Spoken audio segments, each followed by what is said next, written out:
1999 में मिस्टर योगेश तलवार अपने करियर के बेस्ट पोजीशन पर थे और काफी अच्छी सैलरी उठा रहे थे और उन दिनों stock market, real estate market, banking sector काफी बूम पर था। इसलिए मिस्टर तलवार ने सोचा यही राइट टाइम है इन्वेस्ट करने का और उन्होंने स्टॉक्स में, रियल एस्टेट में और एफडीज में काफी पैसा इन्वेस्ट भी किया और साथ ही उन्होंने अपनी वाइफ के कहने पर गोल्ड में भी इन्वेस्ट करा जो फ्यूचर में काफी अच्छा रिटर्न देता। फिर साल 2000 में सडन स्टॉक मार्केट बूम आया और मिस्टर तलवार की वेल्थ इंक्रीज होने लगी। अब उन दिनों इन्वेस्टिंग का कॉन्सेप्ट नहीं था, मोस्टली लोग सिर्फ और सिर्फ ट्रेडिंग करके ही पैसा कमाते थे। इसलिए मिस्टर तलवार ने काफी अच्छा प्रॉफिट बुक किया और शेयर्स को बाय और सेल करना जारी रखा। पर इस प्रैक्टिस में उन्हें काफी टैक्स और ब्रोकरेज भी पे करना पड़ता था। सब कुछ सही चल रहा था, तभी आ जाता है 2008 का recession. Stock market, banking sector, industrial market सबको भारी इम्पैक्ट पड़ता है और अपने पोर्टफोलियो में हुए भारी लॉस के कारण मिस्टर तलवार स्टॉक मार्केट ट्रेडिंग बंद कर देते हैं और सिर्फ अपनी एफडीज और रियल एस्टेट में इन्वेस्ट करने का ही डिसीजन लेते हैं। और ये सब काम मिस्टर तलवार बिना किसी से पूछे, बिना किसी नॉलेज के लिए खुद ही किए जा रहे थे।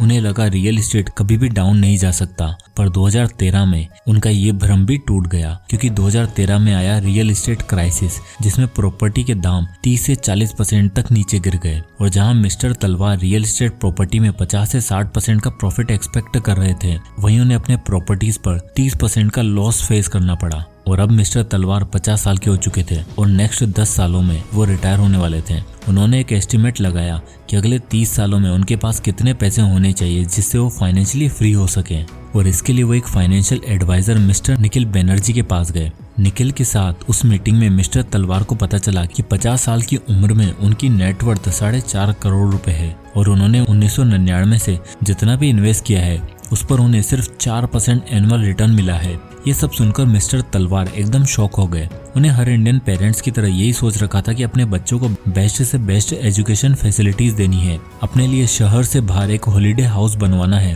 और हर साल एक फॉरेन ट्रिप तो जाना ही जाना है। और मिस्टर तलवार ने जब निखिल को अपने इन एंड्स गोल के बारे में बताया तो निखिल ने एक एस्टिमेट लगाया कि इन सब कामों के लिए आपको 4 से 5 करोड़ रुपए और चाहिए होंगे जो इक्विटी इन्वेस्टिंग से पॉसिबल है। साथ में निखिल ने उन्हें ये भी बताया कि स्टॉक्स में, गोल्ड्स में और रियल एस्टेट में कैसे स्ट्रेटेजिकली इन्वेस्ट किया जाए जिससे कुछ ही सालों के अंदर अंदर आप ये वेल्थ हासिल कर सकते हैं। साथ ही निखिल ने मिस्टर तलवार को स्टॉक में इन्वेस्ट करने के लिए एक ऐसी स्ट्रेटेजीज बताई जो आज से 60 साल पुरानी है बट बहुत ही इफेक्टिव तरीका है। ये सब कुछ जानने के बाद मिस्टर तलवार को एहसास हुआ कि काश ये सब उन्हें पहले पता होता और उन्हें अपनी बेवकूफ़ी की वजह से इतना नुकसान ना झेलना पड़ता। एंड मोस्टली लोगों के साथ यही होता है क्योंकि मार्केट इतना वॉलेटाइल और डाइवर्स है कि उसे समझना किसी के लिए बहुत मुश्किल हो जाता है और आपको इसी मुश्किल का सामना न करना पड़े इसके लिए हम आपके लिए आज की ये स्पेशल वीडियो लेके आए हैं। मिस्टर तलवार की जो ये रियल स्टोरी अभी आपको बताई वो हमने ली है 2018 में लिखी हुई amazing book Coffee Can Investing by Saurabh Mukherjee से। इंडियन स्टॉक मार्केट के बारे में जानने के लिए कौन कौन से स्टॉक सेलेक्ट करने चाहिए, मार्केट में कब और कहां कितना इन्वेस्ट करना चाहिए, इन सभी सवालों के जवाब इस बुक में बहुत ही अच्छे से समझाए हैं। वो कहते हैं ना कि किसी भी गेम को खेलने के लिए पहले उस गेम के थोड़े बहुत रूल्स और रेगुलेशन को जान लेना चाहिए और एक ऐसी गेम जिसमें आपका फ्यूचर दांव पर लगा हो और आप अपना पैसा लगाने वाले हों उसके रूल्स तो और भी अच्छे से जान लेने चाहिए क्योंकि अगर आप बिना सोचे समझे इन्वेस्टिंग करते हो तो आपको मिस्टर तलवार जैसा नुकसान उठाना पड़ सकता है जिसका खामियाजा आपको लाइफ टाइम उठाना पड़ेगा। पर दोस्तों ज्यादातर ट्रेडर्स जिन्होंने अपनी इन्वेस्टिंग जर्नी अभी शुरू ही की है ये फील करते हैं कि शेयर मार्केट कहीं लक या चांस का खेल तो नहीं, या उनकी एक आदत होती है कि वो कुछ कहीं सुनी बातों पर विश्वास करके अपना इन्वेस्टमेंट कर देते हैं, चाहे वो उनके फ्रेंड्स हो या फिर रिलेटिव्स। और वैसे कहा जाए तो शेयर मार्केट आसान नहीं है और अपनी मेहनत से कमाया हुआ पैसा अगर आप इन्वेस्ट करना चाहते हो तो आपको एक एक्सपर्ट की जरूरत होती है जो आपको सही अपॉर्चुनिटी के बारे में बताए और रिस्क लेने का लेवल एनालाइज करके और आपको डिफरेंट ऑप्शन बता सके जहां इन्वेस्टमेंट थोड़ा कम रिस्की हो। और जब इंडिपेंडेंट इन्वेस्टर कहीं सुनी बातों के बेसिस पर इन्वेस्टमेंट करते हैं तो वो एक्चुअली डिपेंडेंट इन्वेस्टर बन जाते हैं। तो क्यों ना एक्चुअली में कोई एक अच्छे से प्रोफेशनल से कंसल्ट किया जाए। मगर इन्वेस्टिंग के लिए एक और चीज लगती है वो है डीमेट अकाउंट और ये दोनों मिलेगा आपको विद मोतीलाल ओसवाल जो आपको ना बस फ्री डीमेट अकाउंट और पहले साल के लिए 0 AMC देता है बट एक फाइनेंशियल एडवाइजर भी अलॉट करते हैं जो आपके क्वेरीज को सोल्व तो करते हैं साथ में इन्वेस्टमेंट करने में भी मदद करता है। तो जब फ्री फाइनेंशियल एडवाइजर साथ में मिले तो क्यों लॉस का डर लेना। एंड मोतीलाल ओसवाल ही क्यों, क्योंकि ये ऑफर करते हैं फ्लैट ब्रोकरेज ऑफ जस्ट ₹20 पर लॉट। इनके पास 30 साल से ज्यादा का एक्सपीरियंस और 50 लाख से ज्यादा लोगों का भरोसा है और आपको अपनी जर्नी स्टार्ट करने के लिए अपना पैन, आधार और बैंक प्रूफ की जरूरत है। एंड आप इनके साथ अपनी ट्रेडिंग जर्नी शुरू कर सकते हैं, जहां आपको मिलेगा रियल टाइम नोटिफिकेशन, वो भी स्टॉक रिकमेंडेशन के साथ। इतना ही नहीं, इनके स्मार्ट और इजी टू यूज ऐप के साथ आपको बास्केट फीचर जो AI बेस्ड टूल पर चलता है और ब्रोकरेज रिवर्सल जैसे फीचर भी मिलते हैं। तो देर किस बात की, डिस्क्रिप्शन में दिए हुए लिंक को विजिट करें और ओपन कराएं अपना फ्री डीमेट अकाउंट और अपनी इन्वेस्टमेंट जर्नी को शुरू करें। तो अब कॉफी कैन इन्वेस्टिंग इस अमेजिंग बुक से मैं आपको स्टोरीज और एग्जाम्पल के जरिए कुछ ऐसे अमेजिंग बातें बताने वाला हूँ, जिसे जानने के बाद आप अपने लिए एक ऐसा पोर्टफोलियो क्रिएट कर पाओगे जो हर समय मार्केट को आउट परफॉर्म करेगा ही करेगा। तो सबसे पहले जान लेते हैं कि what is coffee Can investing method. दोस्तों, क्या आपको याद है जब बचपन में हमारे घर में कोई रिश्तेदार आता था और हमारे पेरेंट्स से मिली हुई पॉकेट मनी को भी हम जमा करके किसी डब्बे में या किसी गुल्लक में रख देते थे और बहुत सालों बाद जब उसे तोड़ते थे तब उसमें से बहुत सारे पैसे निकलते थे। अब पैसों का तो ठीक है, पर आप क्या ये जानते हैं कि आप अपने खरीदे हुए स्टॉक के साथ भी ऐसा कर सकते हैं?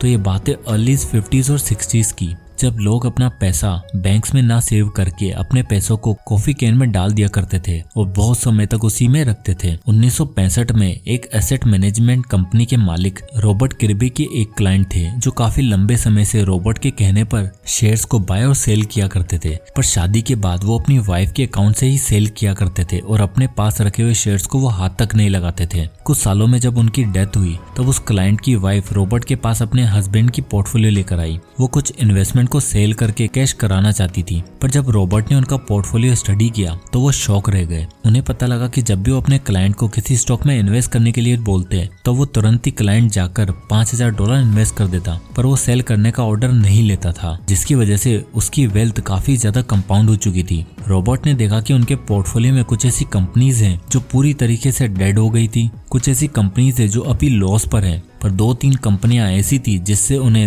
100% और 500% तक के रिटर्न मिले हैं। और तो और उनमें से एक स्टॉक ऐसा भी था जो $8 लाख का प्रॉफिट पर था और इंडियन रुपीस में अगर कन्वर्ट करे तो नियरली अबाउट 7 करोड़ रुपीस। और ध्यान रहे दोस्तों, ये बात है 1965 की। जब रॉबर्ट ने ये अमेजिंग चीज देखी तब उन्हें रियलाइज हुआ कि जो ये बाय एंड फॉरगेट वाली स्ट्रेटेजी है वो फ्यूचर में काफी अच्छे रिटर्न देती है, जिसमें आपकी छोटी सी इन्वेस्टमेंट मिलियंस ऑफ डॉलर्स में कन्वर्ट हो सकती है। और इसी बाय एंड फॉरगेट स्ट्रेटेजीज को उन्होंने नाम दिया कॉफी कैन इन्वेस्टिंग और इस पोर्टफोलियो को कहा जाता है कॉफी कैन पोर्टफोलियो। तो दोस्तों, कॉफी कैन पोर्टफोलियो के बारे में जानने के बाद एक सवाल ये आता है कि आखिर इंडियन स्टॉक मार्केट में ये कॉफी कैन इन्वेस्टिंग मेथड को कैसे लगाएं। 1991 से ऑथर सौरभ मुखर्जी ने इंडियन स्टॉक मार्केट के कुछ स्टॉक्स पर रिसर्च किया और एक कॉफी कैन पोर्टफोलियो बनाने के बाद उन्हें पता लगा कि यूएस की तरह इंडियन स्टॉक मार्केट में भी ये कॉफी कैन पोर्टफोलियो काम करता है। और अपने लिए अमेजिंग कॉफी कैन पोर्टफोलियो बनाने के लिए ऑथर ने हमें 4 फिल्टर्स बताए हैं।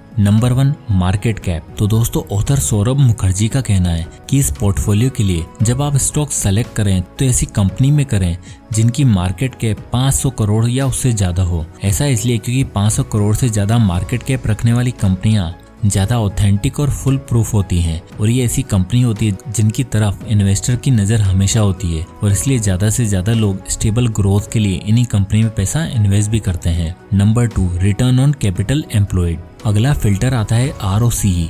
ROCE का मतलब होता है कि कोई भी कंपनी आपको कितना ज्यादा प्रॉफिट अर्न करके दे रही है, यानी आपके लगाए हुए पैसे पर आपका कितना प्रॉफिट हुआ। ऑथर कहते हैं कि आपको ऐसी कंपनी में इन्वेस्ट करना चाहिए जिनका पिछले 10 सालों का ROCE 15% या उससे ज्यादा हो, क्योंकि ऐसी कंपनी जो आपको 10 सालों में 15% का ROCE दे रही है वो एक ना एक दिन आपको करोड़पति बनाने में जरूर हेल्प करेगी, क्योंकि वो एक प्रॉफिटेबल कंपनी है। Number 3, revenue growth.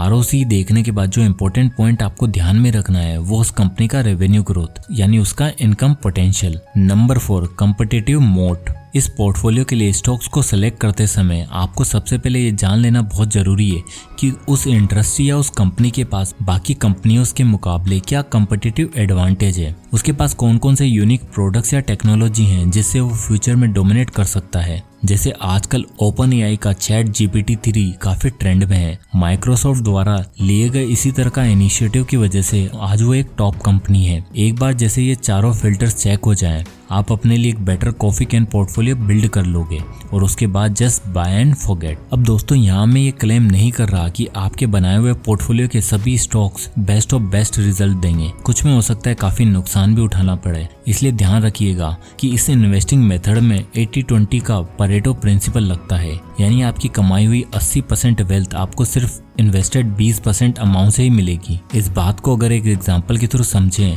तो याद करो 2007 में हुआ T20 का वर्ल्ड कप, जिसमें सेलेक्टर ने 15 लोगों की पूरी टीम बनाई और उसमें तरह तरह के खिलाड़ियों पर पैसा लगाया। किसी को भी विश्वास नहीं था कि ये टीम जीत भी पाएगी, पर वो जीती और उसमें से हमें कई सारे नए हीरोज मिले। 2007 की बनाई हुई इस टीम में से कई ऐसे भी खिलाड़ी थे जिन्होंने आने वाले कुछ सालों में पुअर परफॉर्मेंस दी, और वहीं एक खिलाड़ी की टीम ऐसी भी थी जिसने 2011 का वर्ल्ड कप भी जिताया। तो धीरे धीरे काफी खिलाड़ियों की परफॉर्मेंस गिरने लगी और उन्हें टीम से भी बाहर होना पड़ा। पर 2007 की या 2011 की टीम में हमें दो ऐसे गोल्डन प्लेयर मिले जो आज इंडिया के हर दिल में बसते हैं, और सेलेक्टर्स आज तक उनमें इन्वेस्टेड इसलिए हैं क्योंकि वो प्लेयर आज भी जब परफॉर्म करते हैं तो करोड़ों दिलों की धड़कन रोक देते हैं। फिर चाहे 2022 में हुआ इंडिया पाकिस्तान का मैच हो या 2011 में लगाया हुआ वानखेड़े में स्टेडियम का वो छक्का, ठीक उसी तरह आपको भी 10 सेलेक्टेड स्टॉक में से हो सकता है कुछ स्टॉक्स टीम ही छोड़ दें, कुछ का परफॉर्मेंस बहुत ही खराब हो जाए, बट 1 या 2 स्टॉक्स ऐसे होंगे जिन्हें लॉन्ग टर्म इन्वेस्टेड रहने से आपका पोर्टफोलियो मार्केट को आसानी से आउट परफॉर्म कर देगा